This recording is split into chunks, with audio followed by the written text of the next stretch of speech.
Bueno,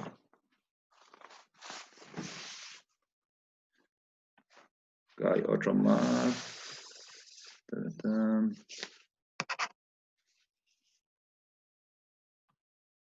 momentito. Estamos llegando a 21. Wow.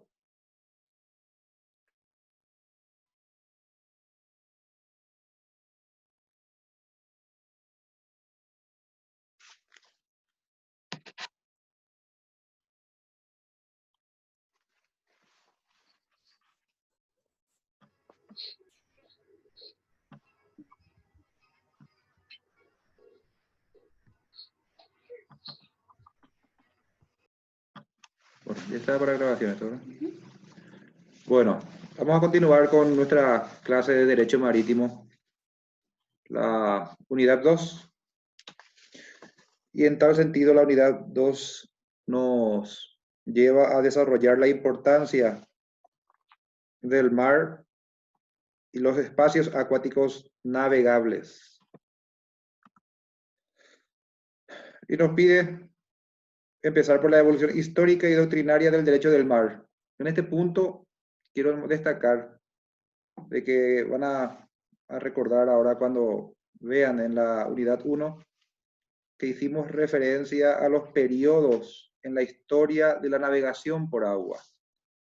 Y habíamos visto 3 periodos, la edad antigua, más o menos, ¿verdad? Con los que se iniciaba con los fenicios, los griegos, los vikingos, los romanos, que era básicamente la época en que la navegación empezaba a nacer y a florecer a través de los buques a vela, básicamente. Después evolucionado hacia la segunda etapa, en donde ya entra en la época industrial, año 1756, 60 para adelante, en la época de la revolución industrial, surgen los buques a vapor. Y se desarrolla finalmente en la tercera época, que es con la Segunda Guerra Mundial, en adelante los buques a combustión. Bueno, ¿a dónde quiero llegar? Eso está en el punto 5 de la unidad 1, como periodos en la historia de la navegación por agua. Y ahora vamos a ver la evolución histórica y doctrinaria del derecho del mar. O sea, no confundan, después en los exámenes si eventualmente toca, los periodos en la historia de la navegación por agua con la evolución histórica y doctrinaria del derecho del mar. Tengan en cuenta de que el derecho ya es el conjunto de normas que regulan cierta materia, ¿verdad? Sean, en este caso, conjunto de normas y principios jurídicos de derecho público, derecho privado, derecho nacional e internacional que regulan todo lo atinente a la navegación por agua, sea alta mar, ríos y lacustres. Lacustres, lagos. ¿eh? Bueno, en tal sentido, entonces, hecha esa salvedad, vamos a lo que es la evolución del derecho internacional del mar. Y en tal sentido podemos distinguir 3 grandes fases en la evolución del derecho del mar. La primera es la que se extiende desde los inicios de la sociedad internacional moderna hasta el fin de la Segunda Guerra Mundial. Esa es la primera fase de la evolución del derecho marítimo. La segunda empieza a partir de la segunda, o sea, con el fin de la Segunda Guerra Mundial y dura aproximadamente hasta la mitad de la década de los años 1960. Y es ahí donde empieza la tercera, que culmina en el año 1982. Se imaginan, estamos en el 2020, en el año 82 termina la tercera fase de la evolución del derecho del mar, con la adopción de la última de las convenciones sobre el derecho del mar, que es la tercera que vamos a referir más adelante en el desarrollo de la bolilla. O sea, también voy a destacar de que esta es una materia que en cuanto a su desarrollo jurídico, si bien existen convenciones y constantemente actualizaciones, está regida por principios prácticamente inalterables que hacen a la armonía universal en cuanto al uso de los mares y ríos y lagos. En la primera fase, que va desde la sociedad internacional moderna hasta el fin de la Segunda Guerra Mundial, prevalecieron los intereses de las comunicaciones y descubrimientos junto a otros de orden comercial, militar y colonial. En esta fase primera, el régimen jurídico de los mares y océanos se articuló sobre la distinción de dos espacios marítimos. ¿Cuáles eran? El mar territorial y la alta mar. La primera fase. El primero tenía una extensión muy reducida, el mar territorial, que era exigida por razones de seguridad de las costas y el territorio de cada nación que tenía linderos con el océano o los mares, con los océanos o mares. Más allá del mar territorial se extendía la segunda, que es el alta mar, que ya era regido por el principio, en aquella época de libertad, que favorecía los intereses de las potencias navales, ¿verdad? Inglaterra, Portugal, España, en la primera fase. Se trataba, pues, por tanto, de un régimen inspirado en la salvaguarda de los intereses de los estados poderosos. Esta primera fase fue hasta el fin de la Segunda Guerra Mundial y se regía básicamente por la salvaguarda de los estados poderosos, que eran los que tenían las flotas navales. En la segunda fase, que se inicia a finales del año 1945 con el fin de la Segunda Guerra Mundial, ya surge la necesidad de ir abriendo ese concepto particular y salvaguardista de las potencias en favor de las otras naciones que querían comercializar y hacer intercambios por alta mar, ya sea de mercaderías o de pasajeros.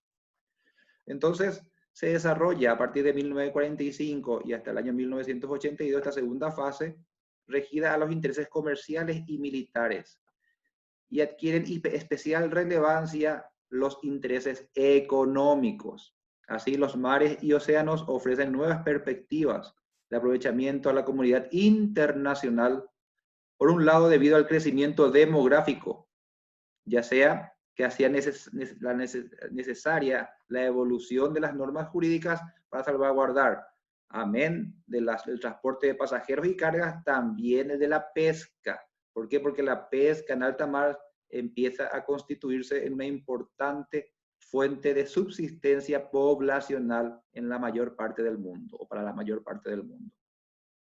Igualmente, en esta época, la segunda fase, se descubren las famosas plataformas continentales, donde existen importantes recursos energéticos, regidos principalmente por gases e hidrocarburos. Finalmente tenemos la tercera fase del derecho del mar, que surge como consecuencia del deterioro de las relaciones de las naciones con respecto al uso y aprovechamiento, o mal uso y aprovechamiento de los mares y océanos.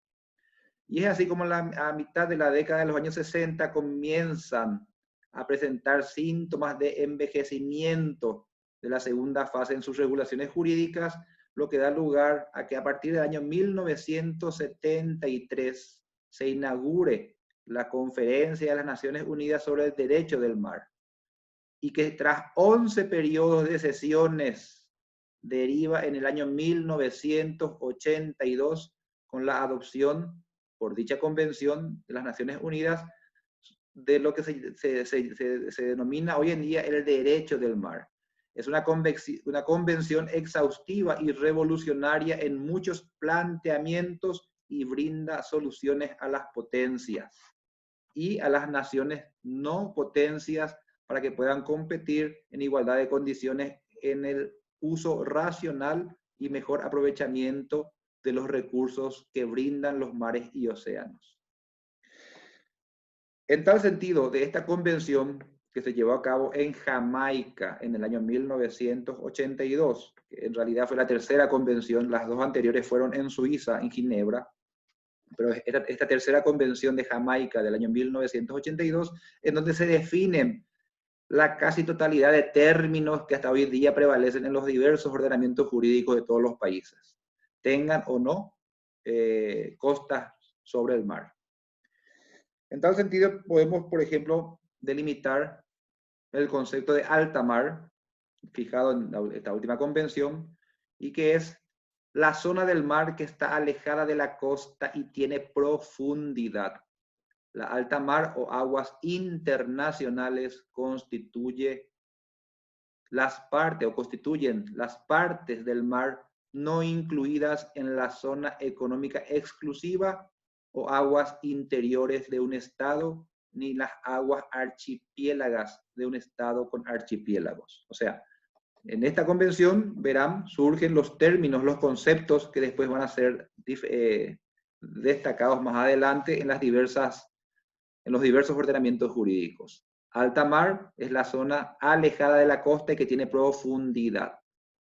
La naturaleza jurídica de esta zona está dada en el artículo 87 de la Convención del Mar, por sus siglas CONVEMAR, y proclama el principio de que la alta mar está abierta a todos los estados, sean ribereños o sin litoral. Tengan en cuenta eso, ¿eh? La alta mar está abierta a todos los estados, sean ribereños o sin litoral. La libertad de la alta mar se ejercerá en las condiciones fijadas por esta convención y por las otras normas del derecho internacional. Comprenderá, entre otras, para los estados ribereños y los estados sin litoral. Por otra parte, se establece que la alta mar será utilizada exclusivamente con fines pacíficos. Eso ya es el artículo 88 de la CONVEMAR. Y que ningún estado podrá pretender ilegítimamente someter cualquier parte de la alta mar a su soberanía. Por estas y otras razones podemos colegir que la naturaleza jurídica de la alta mar es la de patrimonio común de la humanidad. Entonces, si se les pregunta de repente la naturaleza jurídica de la alta mar según la Convención del Mar del año 89, está dada en el artículo 87 y en el artículo 88 como patrimonio común de la humanidad. También encontramos en esta CONVEMAR otro concepto que es el de mar territorial. ¿Y cuál es? Que el mar territorial no es otro que el sector del océano. El sector del océano o mar en el que un estado ejerce plena soberanía, de igual forma que en las aguas internas de su territorio. Entonces, mar territorial, la contrapartida del alta mar, es la zona del mar u océano aledaño a un territorio dentro del cual un estado ejerce soberanía. La naturaleza jurídica del mar territorial está dada como un espacio marítimo adyacente al territorio de un estado donde éste ejerce soberanía, o sea, imperium, puede aplicar sus leyes. Alcanza igualmente al espacio aéreo y al lecho y subsuelo, y normalmente tiene una extensión de hasta 12 millas a partir de las líneas de base. Eso después vamos a también desarrollar.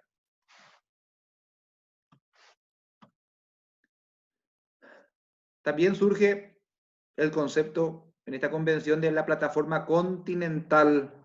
¿Qué es la plataforma continental? Es la superficie de un fondo submarino próximo a la costa y con profundidades inferiores a 200 metros. Su amplitud desde la costa es variable.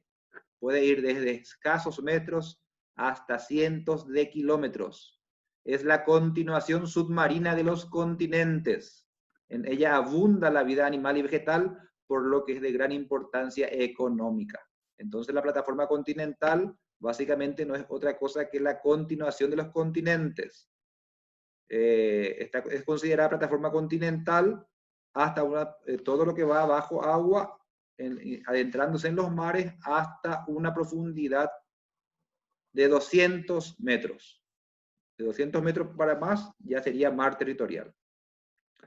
También otro concepto que surge de esta convención es la de zona económica exclusiva, también denominado mar patrimonial, que no es otro que una franja marítima que se extiende desde el límite exterior del mar territorial hasta una distancia de 200 millas náuticas, que traducidos en kilómetros da aproximadamente 370,4 kilómetros. Se cuenta a partir de la línea base desde la que se mide la anchura de este. Entonces, la plataforma continental, estamos hablando de la extensión del continente adentrándose bajo el mar hasta una profundidad de 200 metros. En cambio, la zona económica exclusiva, estamos hablando desde la zona base del continente, por supuesto que correspondería a alguna nación, hasta 200 millas náuticas o 370 kilómetros sobre el nivel del mar o del océano, dentro del cual esa franja marítima le pertenece en exclusividad al país ribereño en cuanto al comercio, ¿no? Después tenemos otro concepto también que surge de esta convención, que es de zona contigua, que es la extensión de mar adyacente al territorio, que abarca desde las 12 hasta las 24 millas marinas, también contadas desde la línea de base, a partir de la cual se mide la anchura del mar territorial. En esta franja de agua, el Estado ribereño tiene derechos que están determinados solo en materia aduanera, sanitaria, fiscal y migratoria.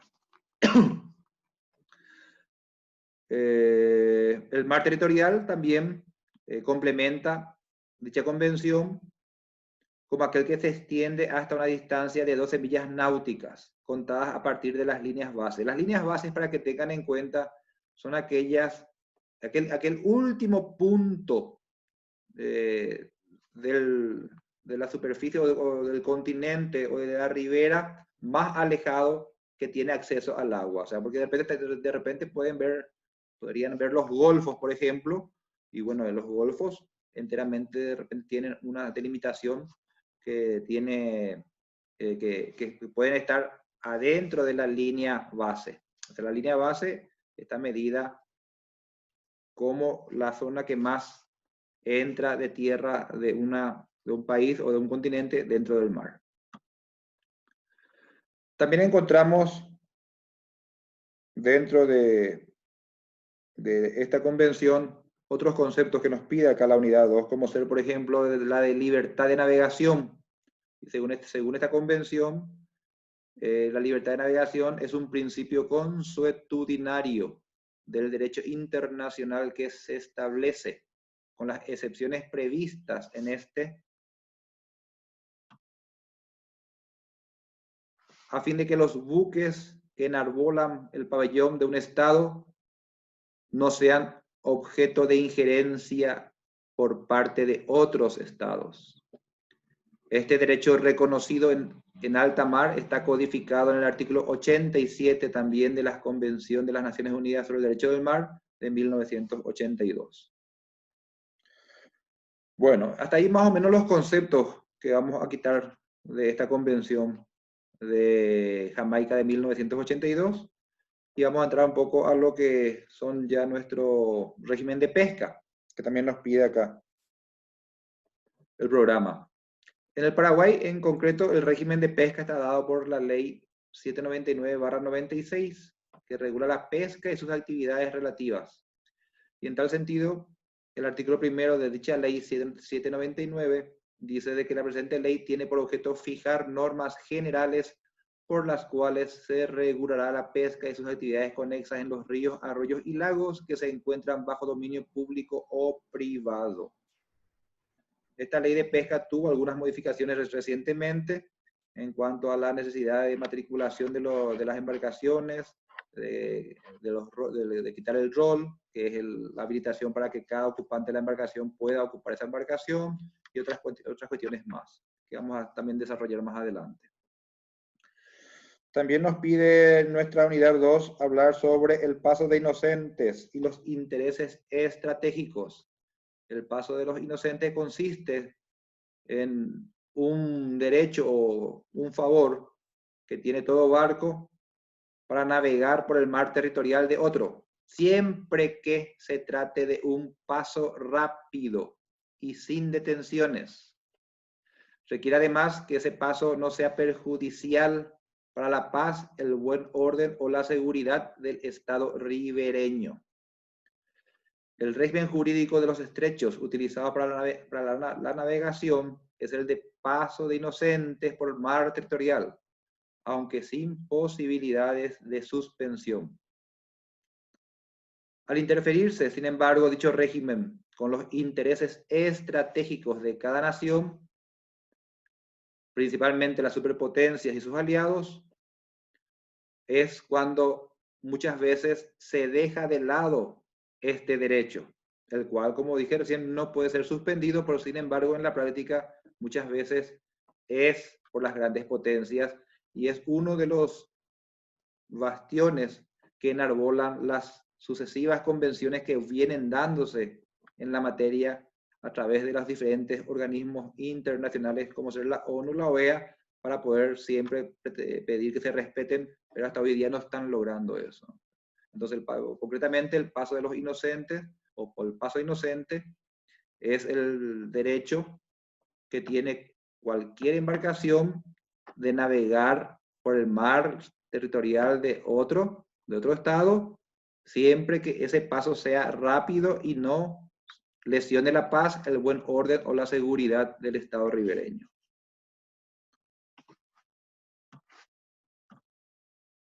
¿Qué se entiende por aguas interiores? También quitamos este concepto del artículo 8 de la Convención del año 82 de la ONU, que la define como las aguas situadas en el interior de la línea de base del mar territorial.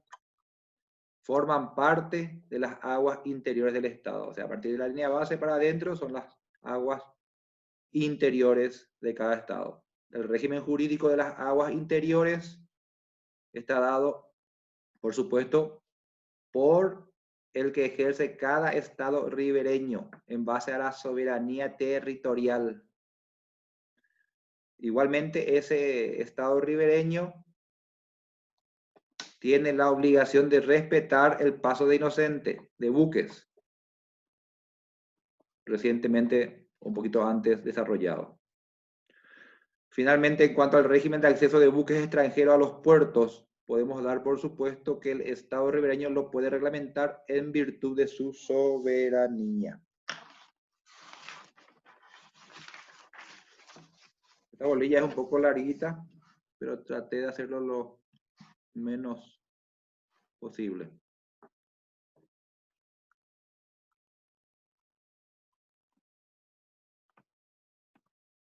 Bueno. En cuanto a las conferencias internacionales sobre el derecho del mar, como ya lo dije al empezar, hubieron 3, dos fueron realizadas en Ginebra, que es la capital de Suiza, la primera en el año 1958 y la segunda en el año 1960, está en el programa luego eso. Y la tercera, que es la que por fin se logró adelantar en algo, de la cual quitamos los conceptos, fue la realizada en Jamaica en 1982, en donde surge el derecho del mar, o CONVEMAR.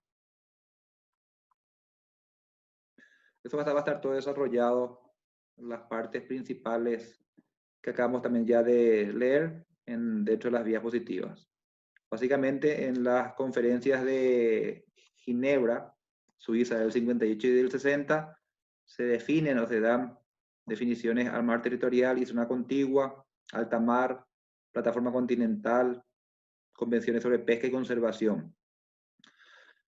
La conferencia de Jamaica en 1982 es la que desarrolla finalmente el aspecto jurídico de todo esto que acabamos de leer. Y finalmente tenemos acá la legislación positivo fluvio marítimo del Paraguay, que básicamente está dada por la ley 476/57, que es el Código Fluvial y Marítimo del Paraguay, promulgado el 29 de octubre del año 57. Aunque ustedes no lo crean, esa ley se encuentra vigente, al igual que las demás que complementan la legislación fluvio marítimo del Paraguay, como ser el Código de Comercio en su libro 3, la ley 928 del año 27, que es el reglamento de capitanía, la ley 429/57, crea la Dirección General de la Marina Mercante. La Ley 295/71, Transporte Fluvial y Marítimo. La Ley 419/94, que crea el régimen legal para la construcción y funcionamiento de puertos privados. Y tenemos la Ley 1448/99, que modifica y amplía la clasificación de las embarcaciones para la inscripción en la Dirección General de los Registros Públicos. Bueno, básicamente esto es una cita de lo que tenemos en la legislación fluvio-marítima del Paraguay. Pues ya con esto terminamos la bolilla 2, nos va a quedar la 3. Lo hice así bastante somero en virtud de que el 22 tenemos la segunda parcial. Me gustaría que habiliten sus micrófonos, por favor. Voy a pasar la lista y de paso también ya las directrices para nuestra parcial. Entonces, si hay alguna pregunta que quieran hacer al respecto, además de responder con su presencia, pueden hacerlo. El 22 tenemos la segunda parcial.